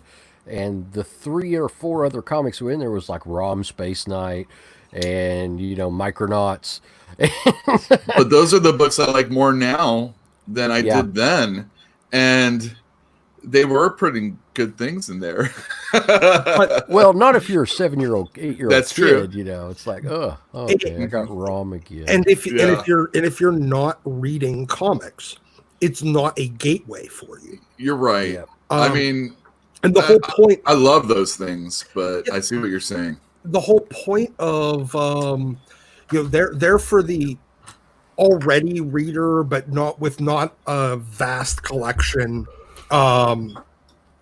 because you're not really concerned about making sure you get, you know, fill in this exact issue. You're not looking for this exact variant because you're just trying to get in the comics. Right.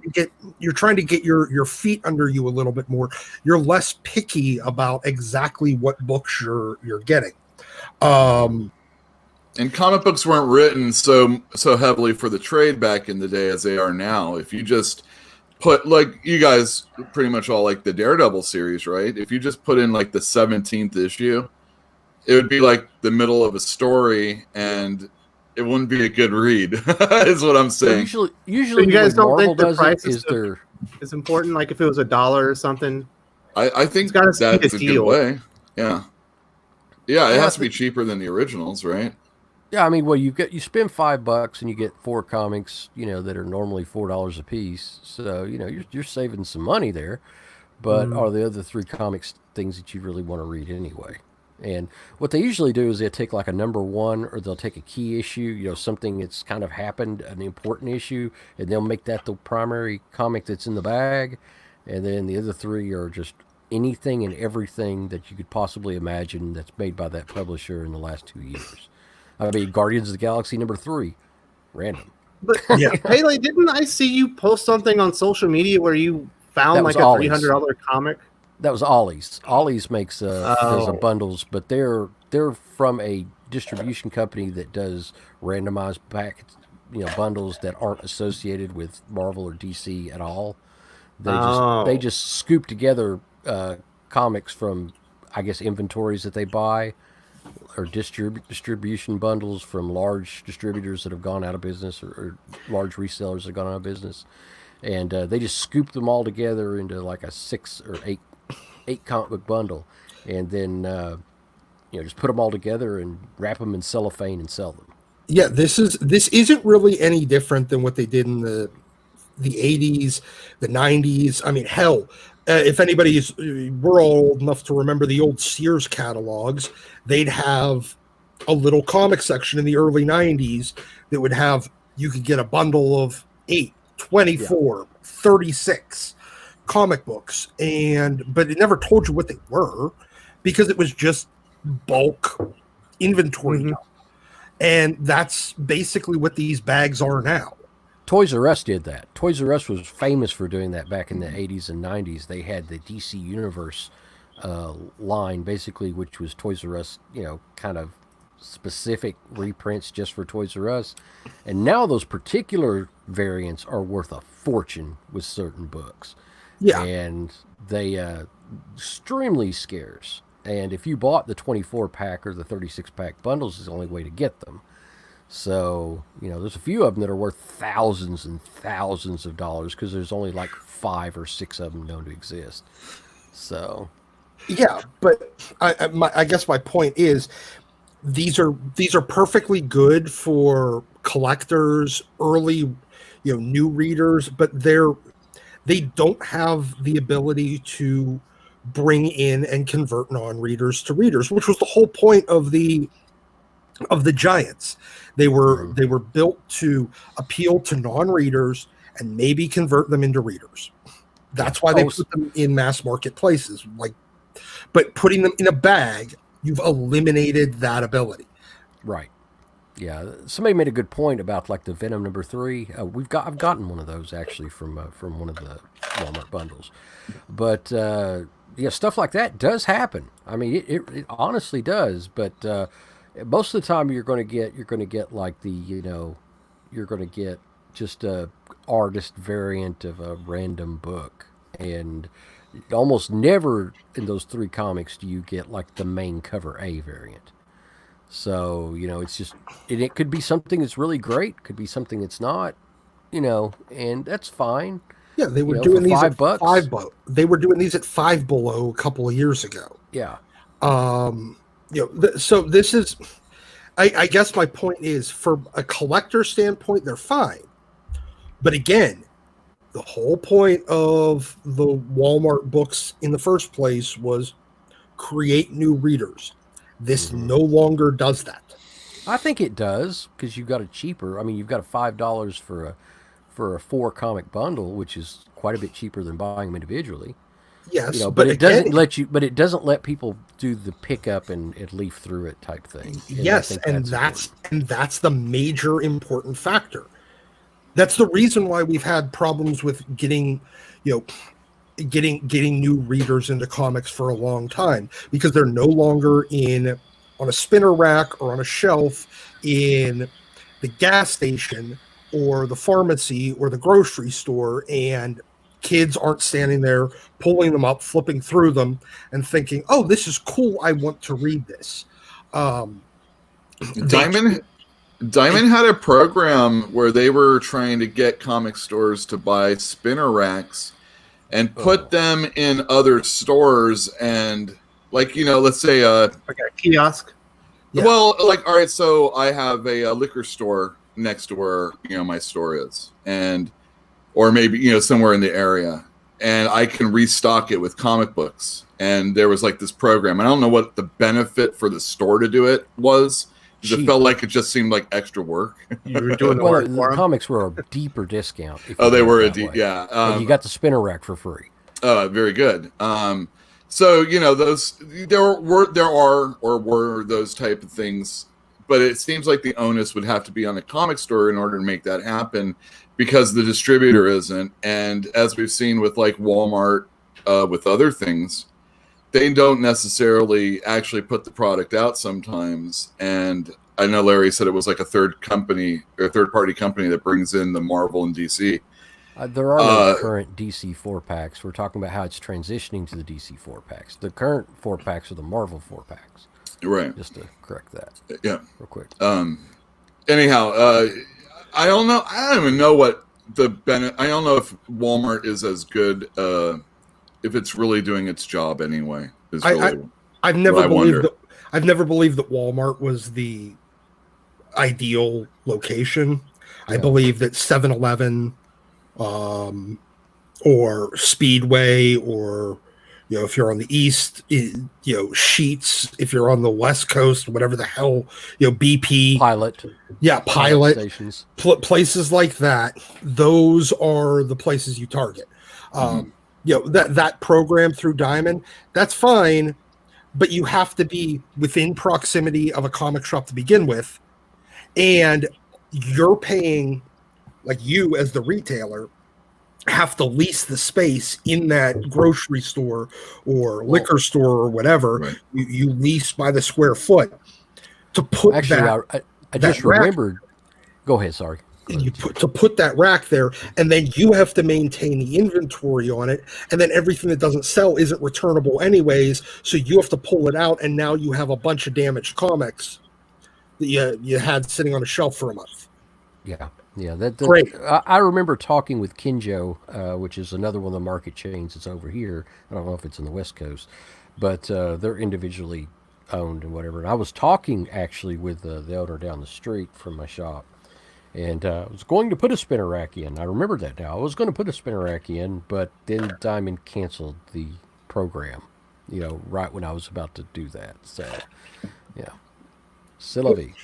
But I guess my point is, they wanted you as the retailer to be essentially the newsstand distributor on a much, much smaller scale, for you to take all the risk, for you to take all the investment, and they still get paid. Okay, they give you even a bigger discount on your books. You still can't return them. That's right. It all depends on really the location of your comic shop. Like if you were next to like a hospital or something, and you would get a spinner rack into the little gift shop, those would go off like hotcakes, because if I you think go they in there, would. you buy something. They absolutely would. Well, that's but if you're next to like Harvey's bail bonds, you're not so much. You know what I mean? That's actually a good idea, Wes. That would actually be good for an individual store that has like back issues, to like take some of their 50-cent or $1 comics from their bins and just buy a spinner rack and put it in like the hospital gift shop and just stock it yourself once a week with cheaper books and sell them for like $1 a piece. That would actually be pretty decent. I'm gonna write that down. That's where I got my first comic book. I almost ripped my arm off. I fell out of a treehouse. I almost ripped my arm off. I was sitting in there, and my mom's friend from Kansas City came in, and she had like 2 Spider-Man and I think an Iron Man comic. I remember thinking the Iron Man costume looked stupid, and I read the Spider-Man comics. Because they were in the gift shop. She walked in. She's like, "Oh, let me get something for him. Keep him occupied." Yeah, that was same with me. I broke my head, literally, and that's what happened. Yeah, that explains a lot. And I was in the hospital, and I needed something to do. I was like 7, so my mom went down to the gift shop and got me some comic books to read. She got me some Archie, some Spider-Man, and an X-Men, and a Batman. And I think I read through those Spider-Man and X-Men books over and over. I was there long enough that I needed that I got actually 2 different issues of Amazing Spider-Man, but that's when it was on sale every 2 weeks too. Yeah, that was I had similar when I had chicken pox. I wasn't in the hospital, but I was sick at home, so Dad kept getting me he kept bringing me different comics, not from his collection. He'd go and buy some and bring them to me, and I'd just sit there and read them when I was in bed, the chicken pox. And that's when I got really hooked. I think I was 8 years old. So, but yeah, but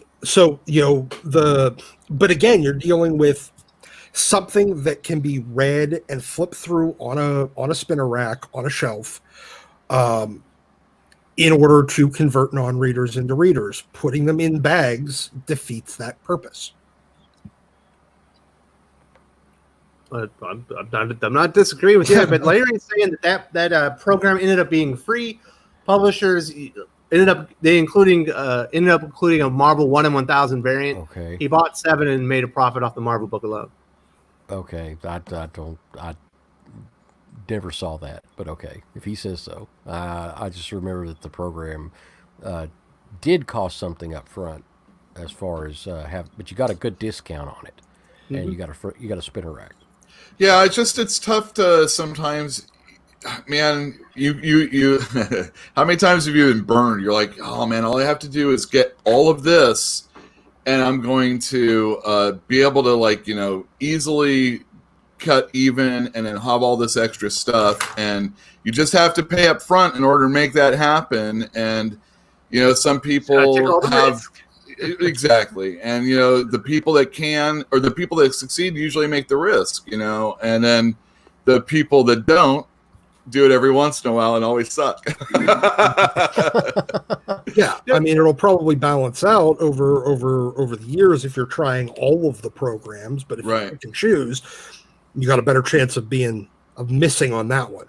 Yeah. But additionally, you also have to be close enough in proximity to whatever the shop is. Otherwise, if you're making a deal with a shop that's 2 hours away, you're the one that has to drive that 4 hours to go and restock the books. Dude, I thought we were close to something like that. It would be good. Yeah, that I'm thinking of is like the hospital that's just 7 or 8 blocks away. That wouldn't be a big deal at all. Yeah, just zoom by there, stick a few in the racks and go on my way. That wouldn't be bad.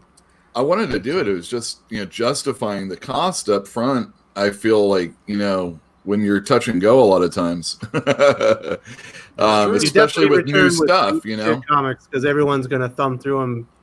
Exactly. Because comics are cool. Like when you see them, even if you're not going to buy it, you want to look at it. It's like, Yeah, what happens definitely. in this one? Oh man, that's pretty cool. Put it back and move on. Like, let's pull them all up. But the thing is, With the new comics now, I mean, anybody's got any kind of oil or anything on their fingers, they're going to be carrying the ink around with them all day. You know, with the older books, at least you had they weren't quite as delicate as far as ink is concerned. That's marketing. When you have the ink on your fingers hours later, you're like, where did I get that from? And then you think about that comic book. Yeah. Or That's somebody asks marketing. you, hey, how did you get all that ink on your fingers? Well, it's the new Marvel comic. well, the thing is with you don't gotta worry. Like Larry, I understand the point you're making here, but don't worry about grading. Grading's for experienced collectors or high-end investors. This is about appealing to non-readers. You're not trying to replace the comic shop with spinner racks. You're creating a gateway to the comic shop. Right. And whenever they become experienced collectors and actually give a shit about grading, then that's they when go out and get the Big Daddy books. Yes, that's when they're no longer buying off the spinner rack, so they don't care about spine ticks. That's why I kind of think that the bagged comics aren't as bad an idea as you think, because even though you can't get in them, it's more akin to what a comic store sells. So if you go to a comic store, you're not going to see those 100-page giants all over the place. You're going to actually see the individual issues more often than not. So even though they're bagged, I think if you care about your comic store or people actually coming over to it, you kind of want to have. It's kind of like how people were saying that the Marvel comics weren't reflecting the movies, with all the new character changes and everything. Well, this is kind of the same thing in a way, even though there's a representation of a comic book in the 100-page giant, that's not what we sell, and if you're trying to equate one for the other, that might be a reason to be okay with Well, we it. do sell the 100 pages. It's just ours are $10 and theirs are $5. Right. Well, there's that too. It's just that's the way it goes. Yeah, and that's the reason why I'm back to the spinner rack would have been a much more effective place to be, because you're representing the same product they'll be getting in a comic shop, but if they can still thumb through it. Yeah. So I'd say if the choice is between not being able to thumb through it and having it but it being representative of what is in the comic shop versus not representative of what's in the comic shop but can thumb through it, I'm picking thumb through it every time. Cool. All right, fellas. So we are going to move on to our last topic. This is the last thing we're going to talk about today, and then that will basically end up being the Comics Aficionados. We had a lot of fun today. So we also know that Free Comic Book Day was canceled because it happened during the pandemic shutdown. We didn't really know what was going to happen. Then we knew Marvel was going to release their 2 Free Comic Book Days in back-to-back weeks in July. And now we know that the Free Comic Book Day is going to happen in between July and September, and everyone's going to release them, when they can through Diamond. Are you a fan of this? You're not going to get that one big high-traffic day anymore that Free Comic Book Day would be. Do you think you're going to get little bumps along the way, or does this kind of defeat the purpose of Free Comic Book Day? No, I think the little bumps will happen, and we're in social distancing situations, so it's probably for the best that we don't have like long lines around the store in our area. I think most people will. Oh no, nobody has mask on. I thought the Spider-Man mask counted. Yeah, I don't. I think it's fine. I'm not so hyped on it, and I don't know. Free Comic Book Day is always a really fun experience for me, or has been, even though it's, time consuming. You really have to put a lot of effort into it. So now I don't have to put as much effort into it. So I guess that's cool. I don't really care about all the titles that are going to be coming out later. I mean, the only reason why I really ordered them was because of the incentives that you get. Or I don't even understand it. You have to buy this much of something to do something. Whatever, I'll do it. But That's kind of what Free Comic Book Day has really been. Like a couple things I really care about, and then all the other stuff I have to swim in. But of course, I'm giving it away, so who cares? Mm-hmm. Well, my understanding was that it wasn't really Free Comic Book Day. It's Free Comic Book like summer. It's literally going to go from like July 15th all the way until September 9th. It's not one particular day. Yeah. That's what I said. Oh, It's being spread out over months. Like everyone's going to have their own individual day to get little bumps instead of that huge influx of people coming in for one day where you can do all the sales on your trades, or maybe have some type of coupon where you come back within 2 weeks and you get a 15% discount and try to get traffic coming in. And so it'll be a different opportunity as far as marketing goes. I think, like, see, like, there's other stores that are in different situations, just like I am. This might actually bring more people to my store over the course of time, and I've just opened in a new location. So this is actually something that might help me out because, oh, well, now the DC one's coming out, and someone's going to have to go and find it, and maybe some other store wasn't as proactive in ordering it as I was, and I have more people that are going to be able to find me as a result of that, at least in my area. I don't know. I agree with Larry there, though. Can't they just not make us pay for once on these? This is a special time, Mm-hmm.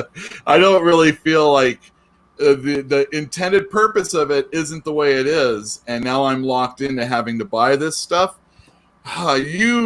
Diamond's perfectly willing to change their contracts with people, but not us, the stores. yeah. I mean, when you can't coordinate Free Comic Book Day around a sale or some other use it as a promotional tool.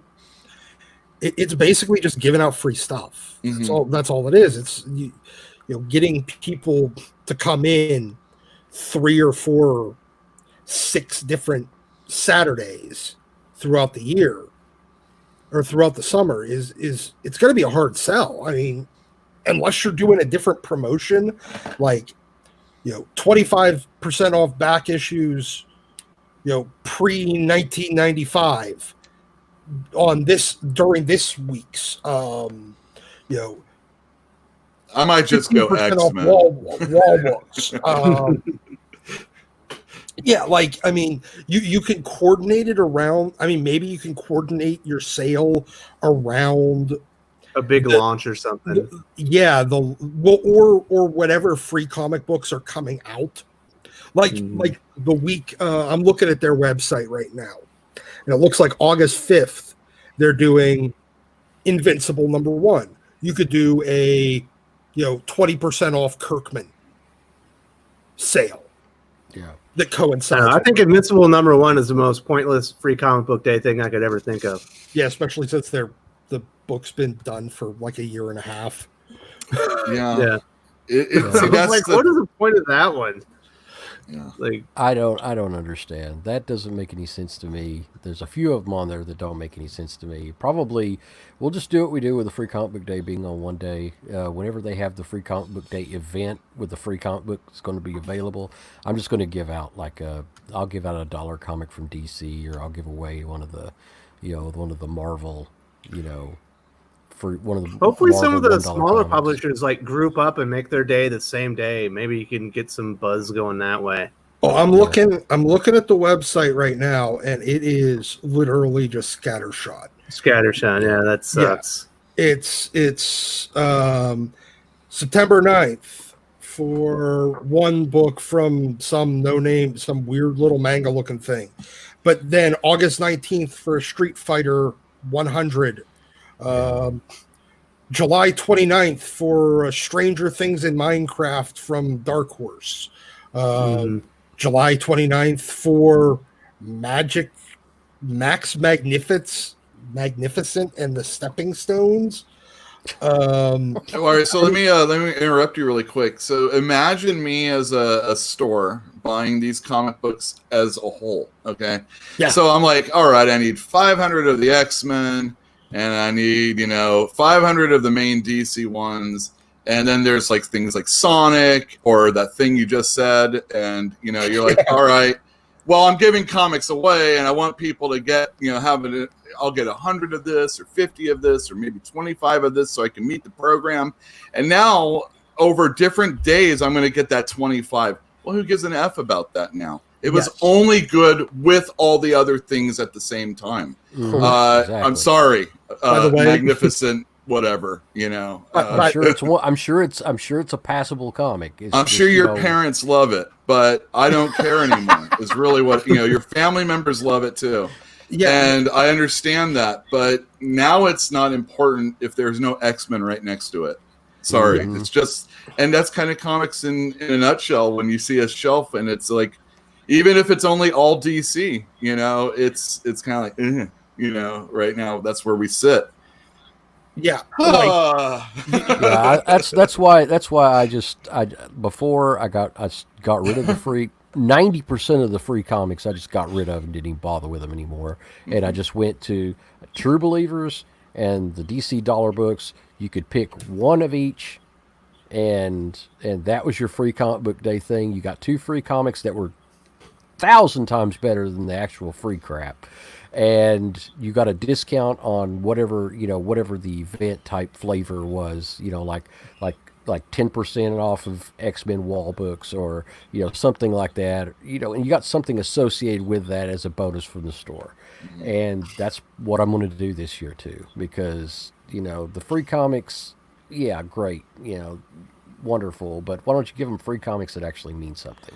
Well, I was looking All right, at fellas, so this is going to be the last question of the thing. If you look at Free Comic Book Day, noticeably absent is DC Comics Generation Zero. Yeah. Doc, has Generation 5 been canceled? I don't believe so yet. I believe that they've taken it off the Free Comic Book Day catalog because Free Comic Book Day is a Diamond product. It is not a comic DC industry product, and DC is no longer with Diamond. They may still do it, but it's going to be through their new distributors. So I think the only reason it's not on there now is because DC is no longer with Diamond. That's the only reason. They're still going to do it. They're still going to release Generation Zero. It's just going to be done through Lunar and UCS. All right, Doc. Do you think that or I'm not Doc. Pele, do you think that Generation 5 is going to happen? Are we going to see Generation Zero? Is that event still a go now? Maybe next summer. Maybe next year. I don't think it's going to be any time in the near future. So, just not seeing it right now in the current climate, the way things are. Larry's saying it was pulp, destroyed, and took to a landfill. Yule Carter, what have you hearing? Do you think Generation 5 is happening? Has it been canceled? Is it gone down the memory hole? Is that no longer a DC Comics event that's upcoming? I mean, not to even put it out digitally, and I mean, unless there's an entire shift, if that shift isn't going to occur, or whatever they're going to do, it seems like a real wasteful thing to have paid people to do this product that you're going to give away to sell something that you thought was going to be a big deal. It gives them time to make sure it is good if they are going to go forward with it. And yeah, I think that idea that Doc was saying about, maybe just make it strictly Lunar and the other company makes, a spiteful sense. Sure. If it's canceled, I will be surprised because I was told by a pretty reliable source that Scott Snyder had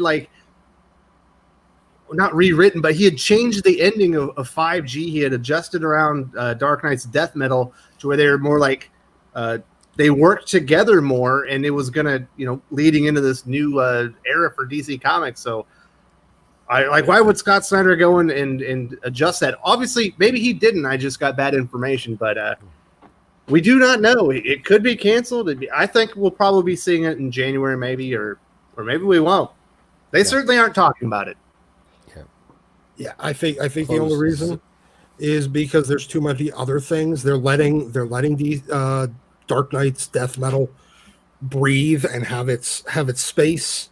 Yeah, Joker War. Ooh, Yeah. that's gonna Maybe be- they're trying to create even more buzz, and it's like the Zack Snyder, but now we're the Scott Snyder Snyder cut. Yeah, exactly. Yeah, and then people like want it so bad, and all right, we promise we'll keep comics going. We'll Just like it. release this, please. Yeah, exactly. Promise we won't take a dump on your product.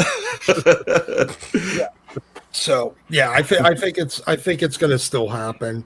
It's just going to be scaled down from what it was originally planned. Dark Knight's Metal got scaled up. You're going to see the Generation Zero book get released, but it's going to be released through Lunar and UCS. I mean, this is just simple logical deduction. I mean, of course they can fuck it up and do something ridiculous, but this would be the closest way to keep on the plan that they had. They're only going to put it in Walmart 4-packs. That's what they're going to do. That's what it's gonna be a follow-up. Oh man, You're just going to get four. You're going to get 4 free DC books. that's right for $5. Yeah, for $5. All right, everybody. That's basically gonna do the show here. I think we had a lot of fun. If you didn't come in for the first hour, we talked about all the best dads in the comic book universe, as many as we could think of, and there was a few bad dads in there as well. And I think we had a fun debate. That was a lot of fun. One thing, I real hope quick. if you are a father, happy Father's Day. I hope you have a wonderful time, and don't forget to call your dad and let him know happy Father's Day as well. And to anyone, all the fathers on the panel and that are watching right now, happy Father's Day to you from us. Smash the like. Absolutely, obliterate the like button. Yeah, hopefully you did that an hour ago. Smash it. Smash it. Oh, Hulk smash. You guys, anything from the panel you guys want to say before we wrap this up? Smash the like. Wash your ass. There you go. I'll Yeah. say All happy right, no one's Father's got Day, anything Dad. I ain't even a dad All right, we're Yeah. out of here. Hug your dad. Love your dad. that I'm aware of. Man,